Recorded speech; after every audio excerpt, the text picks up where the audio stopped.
Okay, perfect. Vale, I will start in Spanish. So, pues nada, chicos, muy buenas tardes. Estamos aquí con Matt Crawley, el preparador físico en la UFC, que nos ha ofrecido una entrevista.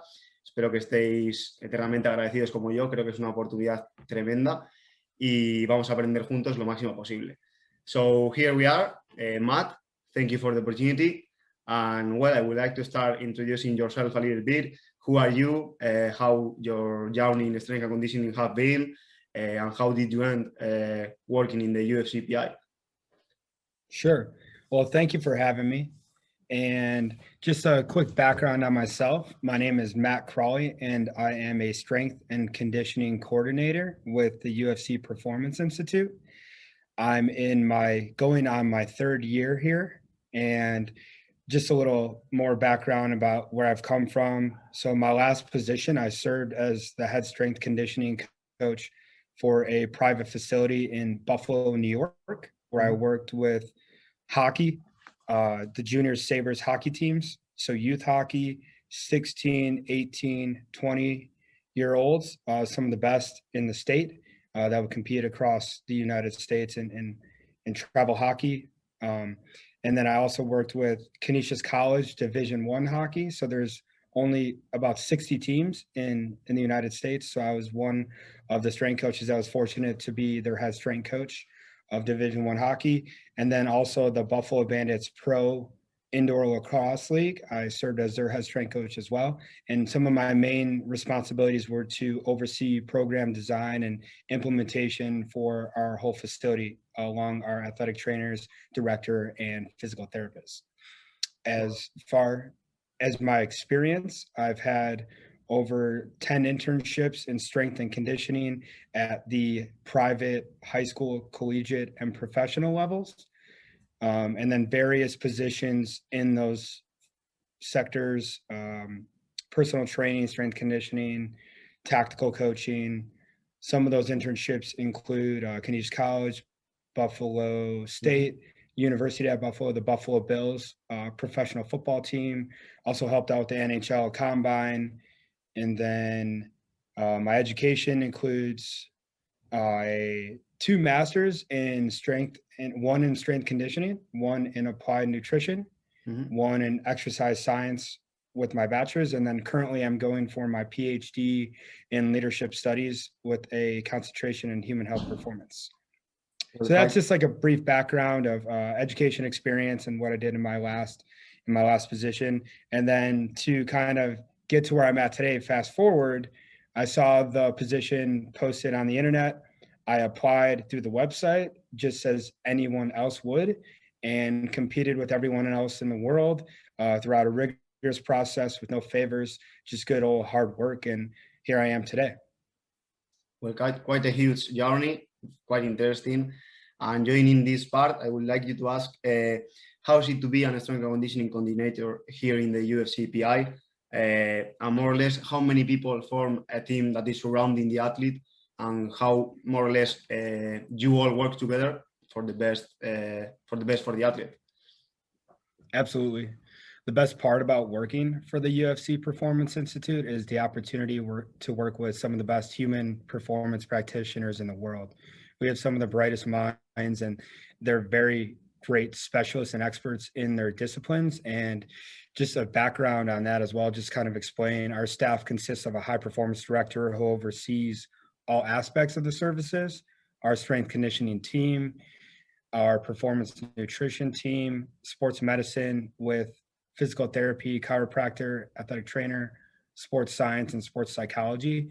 And our main goal is to accelerate the evolution of MMA through best practices, but also sharing, collaborating, and integrating with one another for an athlete-centered approach specific to each athlete. Yeah.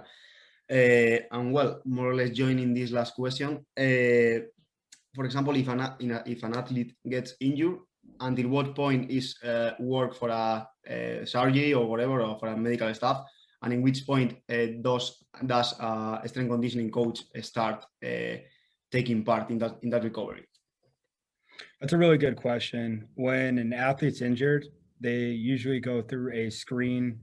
First, they're cleared by our medical doctors, and then they go through our sports medicine department to figure out what the best route is for the rehab, if they're getting surgery and so forth. But at that point, the sports medicine team is in the driver's seat, and they're driving that rehabilitation. We will work alongside with them. If you picture a car, so they're driving, we're in the passenger seat or in the back seat, depending on how severe the injury was. But we're constantly communicating from the day that athlete comes in and what we can do to support them. So we'll collaborate and communicate in meetings to bridge the gap for return to training and how we can best work together to get the best out of the athlete for their health and back to fighting. In addition, our nutrition team will contribute as well for inflammation mitigation and other types of supplement and meal plans or nutritional interventions that they can use for strategies to support the injury.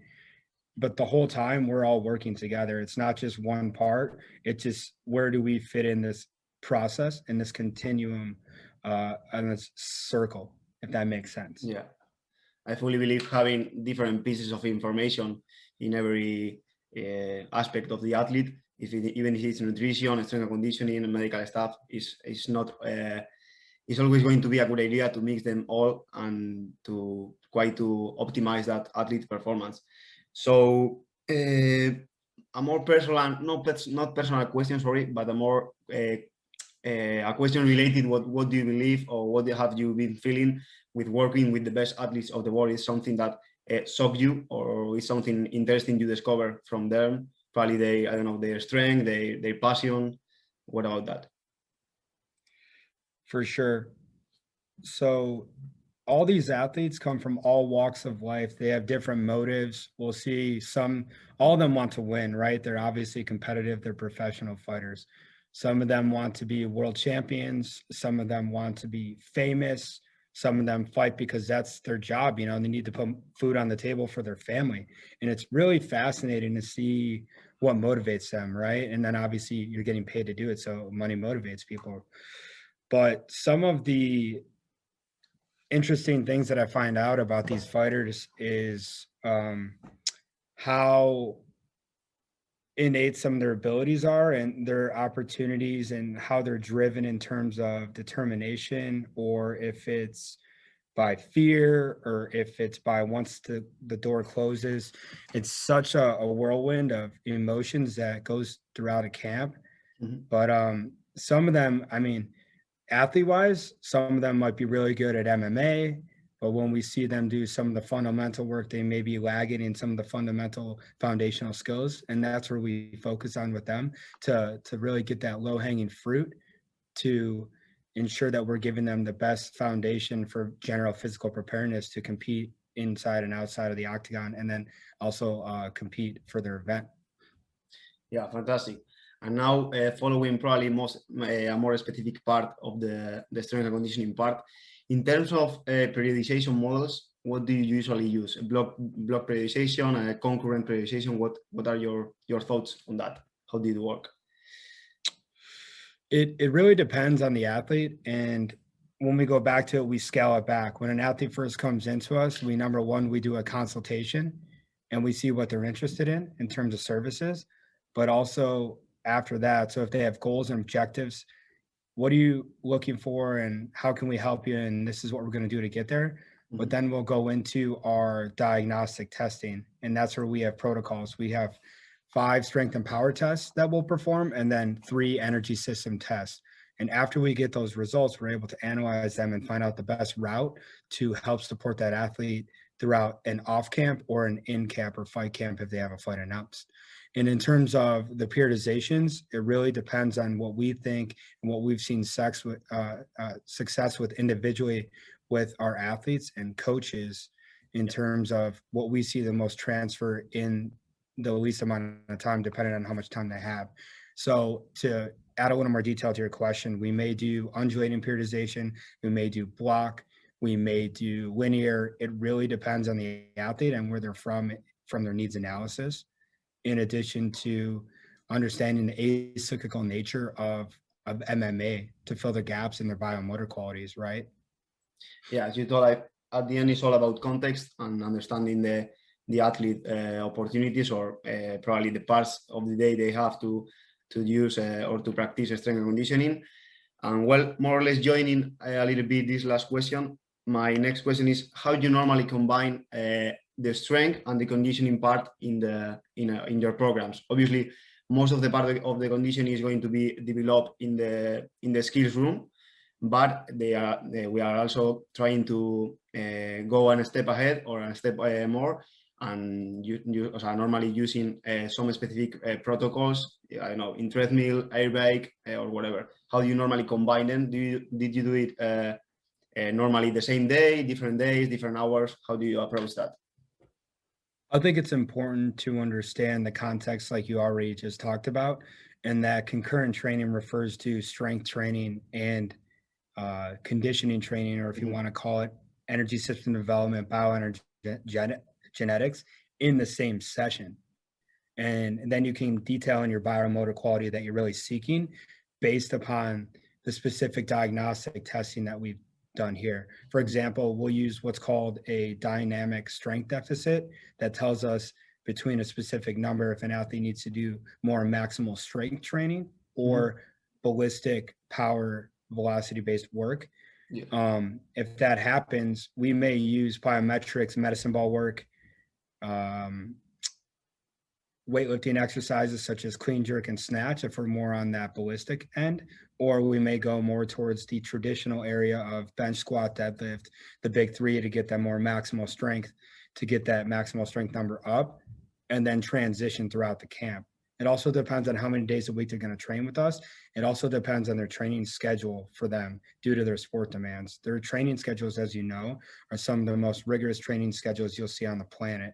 Therefore, we might not have an optimal break in between sessions, meaning that we can polarize the load for that day or keep the theme of training. What I mean by that is if, for example, Tuesdays are sparring days out here, we may, if we train them before that session, we might not condition them balls to the wall. We may spike their nervous system just a little bit to get them going and prep for later and not fatigue them too much so that they're still fresh for sparring, giving them an optimal break, as you kind of talked about earlier in our previous conversations, about 6 to 8 hours. We're priming them enough, but we're not fatiguing them so that they have a really good session. Does that make sense?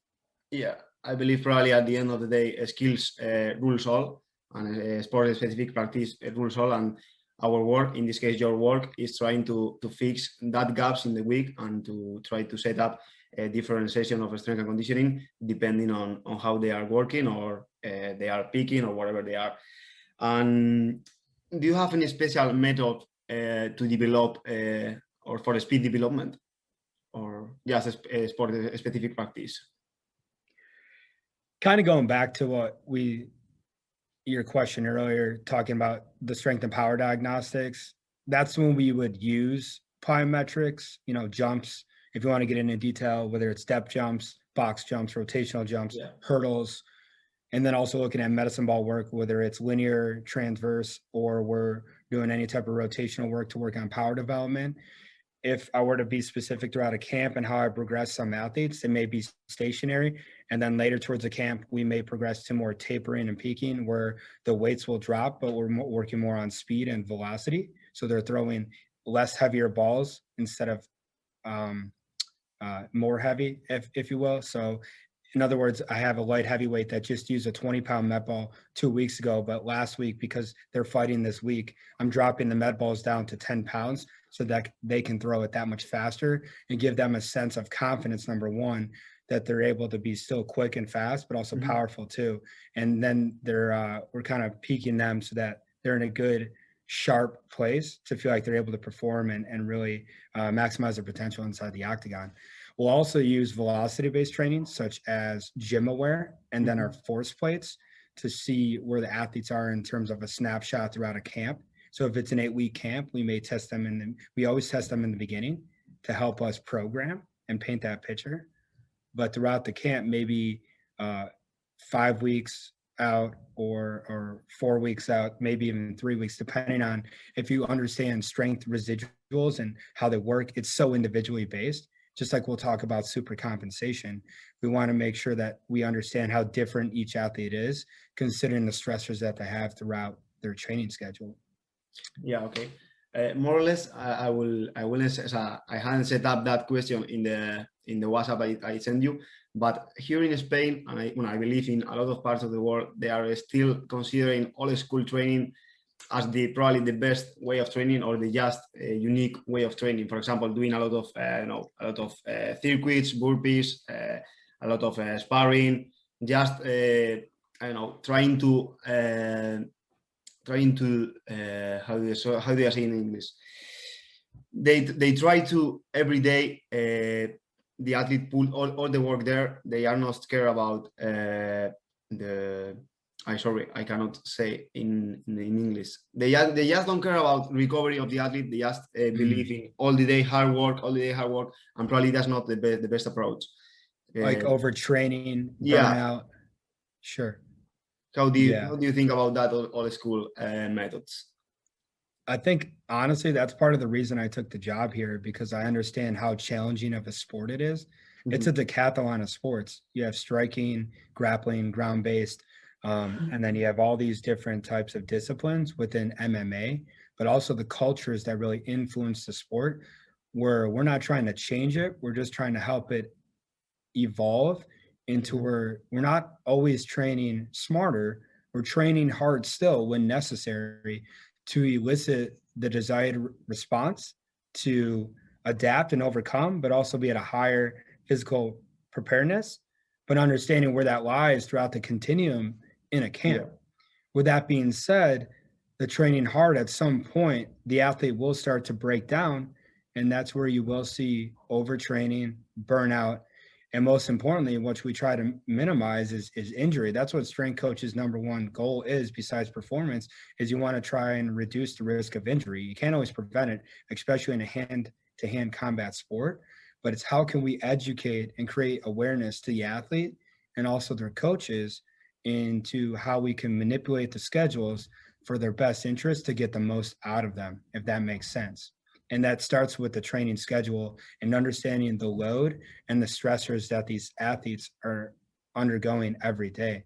On top of the fact that sleep is one of the most low-hanging fruits of performance, and it's free, it's performance enhancing. If we can help bridge that gap and really work on sleep hygiene and sleep extension, I think you'll be able to see a better product and some of the less injuries, in addition to understanding how you recover in between the training, just as you were talking about.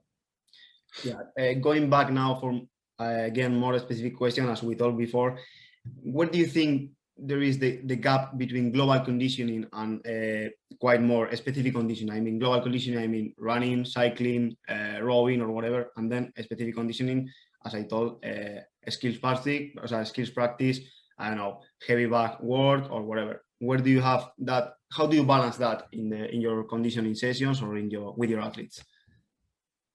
I believe that it lies somewhere in the middle. Whereas for our goals of conditioning, we need to work on the physiological status based upon the results from their test.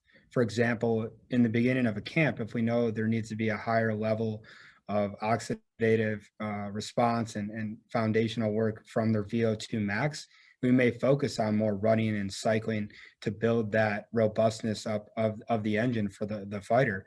However, when we get more to specifics throughout the camp, we don't tend to use bands for kicking or punching. We leave that up to the coaches to instruct the tactical and technical aspects of MMA. We may have the athletes shadow box or add in some sprawls during their conditioning to make it a little more specific, stand up to groundwork or build up the lactate versus any isometric holds.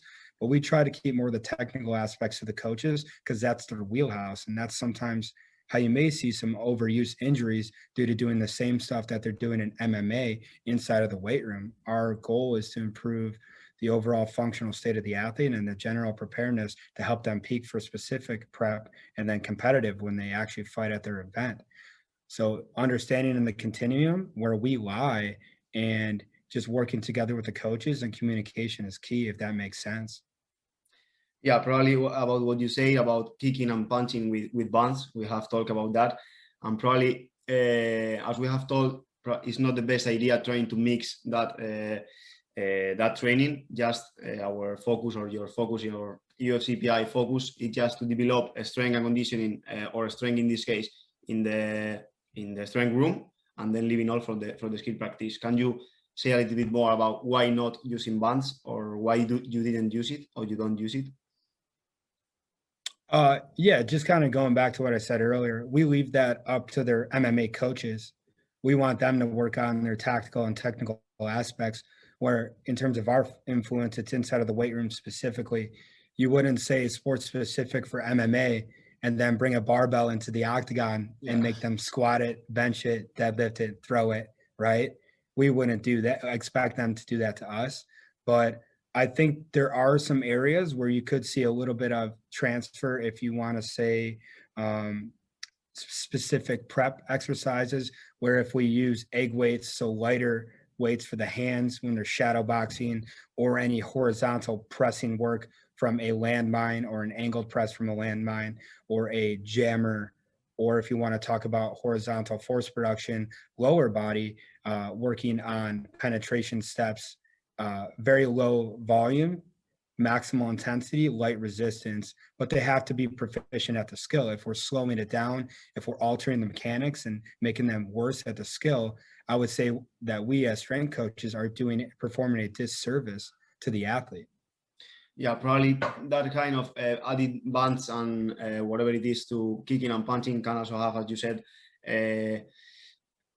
interferences in technique that are not going to be good for the athlete. So in that terms, we agree. And well, just to finish with a more also specific question, how do you normally approach the peaking phase for an athlete? Volume dropping, intensity, how much strength and conditioning? How do you manage that in your case?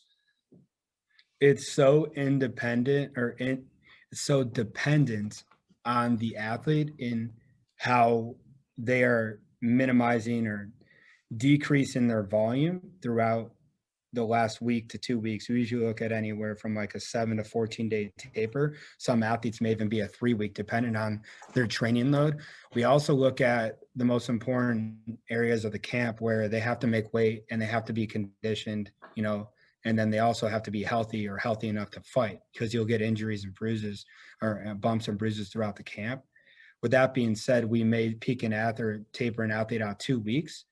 We'll drop the volume, but we still keep the intensity so that we're maintaining those qualities to help them recover and super compensate for the fight. It really depends on the athlete, their weight making ability, what's their walking around weight, how much will they have to cut?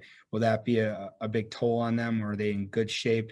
I'll even sometimes work with the athlete that fight week on a Monday or Tuesday, just a quick stimulation session. If it's a shakeout, just a little bit of priming neurologically to make sure that they feel like they're ready to go and sharp. But if it's weight cutting that they need to focus on that week, or even the last couple of weeks, we'll start to taper some of the load.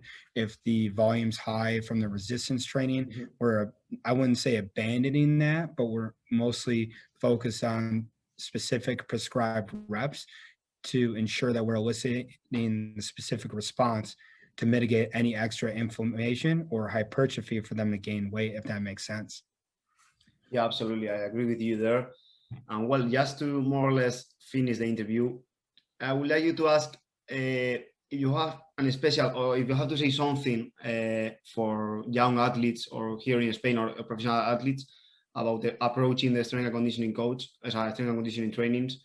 How would your message be, or what do you recommend as an overall? So I know something specific. This is for the athletes? Yeah. Yeah, it's when you're choosing your training schedule, it's important to consult with a performance team and understand and communicate where everyone is at and how they're going to work with you to achieve your goal, and understanding that everyone is a part of it, but there isn't one part that's greater than the rest. The tactical coaching, your actual technique coaching, is going to be the most important and critical, because that's how you're going to achieve a world championship, is being the best of your sport and sports mastery. However, nutrition, strength conditioning, sports medicine, sports science, and high performance will all contribute, but we have to understand where we fit in that continuum to support the fighter throughout, or the athlete throughout their goal to to be the best that they can be, whether it's at, high school, college, amateur and professional, Olympic level and elite level. And then understanding that it's not always how hard you train, it's how hard you recover too, because at the elite level, everyone will train harder. It's dependent on your confidence, your ability to understand what your body needs to perform its best day in and day out. So sleep too. Sleep is important. Yeah, absolutely. I mean, nutrition, sleep, and training are the most basic and important things. And probably people care a lot about training and nutrition, but they usually don't care about the sleeping. And if sleeping is not working, there's not going to be adaptations, or there are going to be little adaptations. But well, Matt, thank you very much for this opportunity. I really appreciate it. Hope we all appreciate this opportunity, and thanks to Matt. And well, hopefully in Spain in some years we will be in the level of the United States about human performance, but there is a lot of work to do there. So thank you very much and have a nice day. Thank you very much. Thank you for having me. Please keep in touch, and best of luck to you out there. And if there's anything I can do to support you and the culture and the sports culture out there, please definitely don't be afraid to shout out. Thank you.